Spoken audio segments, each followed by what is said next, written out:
कर्म का फल चाहे जैसा भी हो उसे छोड़ना मत चाहिए, क्योंकि कर्म करना ही महत्वपूर्ण है, फल की चिंता में नहीं। जो कुछ भी हुआ अच्छे के लिए हुआ, जो हो रहा है अच्छे के लिए हो रहा है, जो होगा वह भी अच्छे के लिए होगा। तुम चिंता क्यों करते हो? मनुष्य अपनी इच्छाओं के अनुसार ही सफलता प्राप्त करता है, इसलिए उसे अच्छी इच्छाएं रखनी चाहिए। कर्म को अपने आत्मसमर्पण से करो, फल की चिंता मत करो, यही असली त्याग है। जो कुछ भी हुआ उसे स्वीकार करो और जो कुछ हो रहा है उसे भी स्वीकार करो। इसमें बदलाव करना मुश्किल है। कर्म करो, फल का आस्वाद न करो। फल का आस्वाद मिले या न मिले, लेकिन कर्म को शुद्धता से करो। जब तुम अपने कर्म में निष्ठा से लगे रहोगे तो फल अवश्य मिलेगा। अपने कर्मों में विनम्र रहो, फल में अभिमान न करो। तुम्हारी अद्भुतता कर्मों में ही है, न कि फलों में। अगर तुम कर्मयोगी बनोगे और निष्काम कर्म करोगे तो तुम्हें संग्रहित योग्यता मिलेगी। भगवान कहते हैं, कर्मयोगी वही होता है जो कर्म करता है परंतु फल की आसक्ति नहीं करता।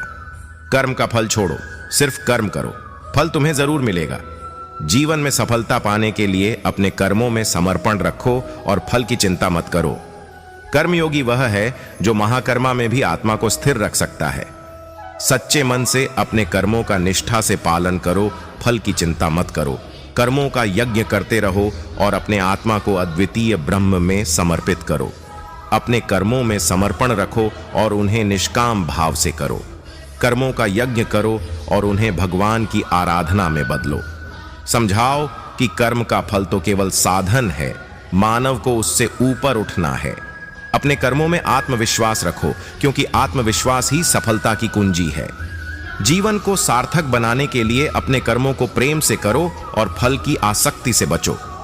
कर्मयोग से जुड़े योगी का लक्ष्य है कर्म करना, परंतु फल में अटका नहीं होना। भगवान श्री कृष्ण कहते हैं, कर्म करो, फल की इच्छा मत करो। तुम्हें जो मिलेगा वह तुम्हें उच्च स्थानों तक पहुंचाएगा। जीवन में समर्पण रखो, कर्म का आनंद लो और फल की चिंता मत करो। कर्मयोगी वही है जो संसार में रहकर भी आत्मा को परमात्मा में स्थित रखता है। भगवान कहते हैं, जो कुछ भी हुआ अच्छे के लिए हुआ, जो हो रहा है अच्छे के लिए हो रहा है, जो होगा वह भी अच्छे के लिए होगा। कर्म करते रहो परंतु फल की आसक्ति न करो, यही सबसे उच्च तत्व है। कर्मयोगी वही है जो जीवन के सभी क्षेत्रों में सहानुभूति और समर्पण से युक्त रहता है। भगवान कहते हैं, कर्मयोगी को जो भी मिलता है वह उसे आत्मा की प्राप्ति में स्थानांतरित कर देता है। अपने कर्मों को समर्पित रहकर आत्मा की ऊंचाइयों को प्राप्त करने का यही सबसे सही मार्ग है। कर्मयोगी अपने कर्मों को इस प्रकार करता है कि उसका मानवता में सेवा का भाव सदैव बना रहता है। मौन सबसे अच्छा उत्तर है किसी ऐसे व्यक्ति के लिए जो आपके शब्दों को महत्व नहीं देता। मनुष्य जन्म लेता है तो उसके पास सांसें तो होती हैं, पर कोई नाम नहीं होता। जब मृत्यु होती है तो उसके पास नाम तो होता है, पर सांसें नहीं होती। इसी सांस और नाम के बीच की यात्रा को जीवन कहते हैं। न किसी के अभाव में जियो, न किसी के प्रभाव में जियो। यह जिंदगी है आपकी, अपने स्वभाव में जियो। किसी के प्रति मन में क्रोध लिए रहने की अपेक्षा उसे तुरंत प्रकट कर देना अधिक अच्छा है। जैसे क्षण भर में जल जाना देर तक सुलगने से अधिक अच्छा है।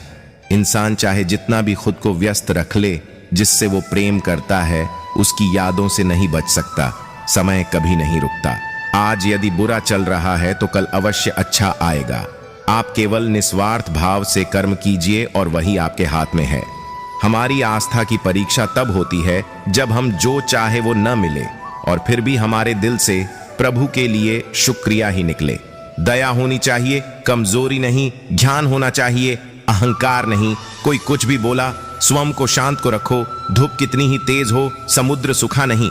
करते मन की गतिविधियों, होश, श्वास और भावनाओं के माध्यम से भगवान की शक्ति सदा तुम्हारे साथ है और तुम्हें बस लगातार एक साधन की तरह प्रयोग कर सके सभी कार्य कर रही हैं ही।